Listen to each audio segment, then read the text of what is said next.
इतना हौसला बढ़ गया है कि हमको इतना एनर्जी मिला है कि हम बात से नहीं बोलेंगे। हमारा उत्साह और मनोबल और भी बढ़ गया है। जब आएंगे आपका घर पे, आपको बधाई देंगे, आपको ग्रीट करेंगे, कैसा हौसला बढ़ता है। इतना हौसला बढ़ गया है कि हमको इतना एनर्जी मिला है कि हम बात से नहीं बोलेंगे। क्या इंटरेक्शन हुआ सर उनसे आपको? नहीं, वो एड्रेस किया है, इंडिविजुअल इंटरेक्शन से नहीं हो पाता है। वो एड्रेस किया है, पूरा साइंटिफिक कम्युनिटी को एड्रेस किया है, वो बधाई दिया है, वो उसका जो मन में था वो बोल दिया है, और उसका इतना मोटिवेशन टॉक था हम बोल नहीं पाएंगे।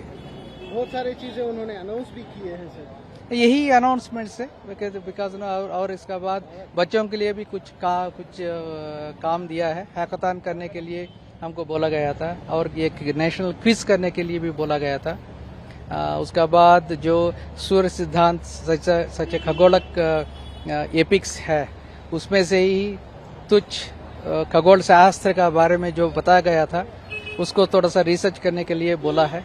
सभी हम करेंगे। जैसा कि आपको पता ही है, सम्मानीय प्रधानमंत्री जी एक बहुत अच्छे वक्ता है, तो उनको सुनकर तो कोई किसी के भी हौसले बुलंद हो जाते हैं। बट हमारे खास करके इसरो साइंटिस्ट और वैज्ञानिकों को बहुत ही अच्छा लगा जब उन्होंने अपनी मोटिवेटिंग स्पीच दी, और हमको रियली लगा कि हम सब वैज्ञानिकों ने, जो इसरो के और जो लोग थे, उन्होंने बहुत ही एक महान कार्य कर दिया है, ऐसा हमको फीलिंग हुआ, और हमारा सेल्फ एस्टीम रियली बहुत ही बढ़ गया। और इसके अलावा जो प्रधानमंत्री जी ने घोषणाएं की खास करके, तो उससे तो हमारा उत्साह और मनोबल और भी बढ़ गया है। खास करके नेशनल स्पेस डे का जो डिक्लेयर किया उन्होंने 23 अगस्त को, हर साल उसको राष्ट्रीय स्पेस को क्या बोलते हैं, अंतरिक्ष दिवस मनाने के लिए घोषणा की है। और इसके अलावा जो जहाँ पर हमारा चंद्रयान 3 लैंडर उतरा है, उस पॉइंट को, उस जगह को शिव शक्ति पॉइंट घोषित किया गया।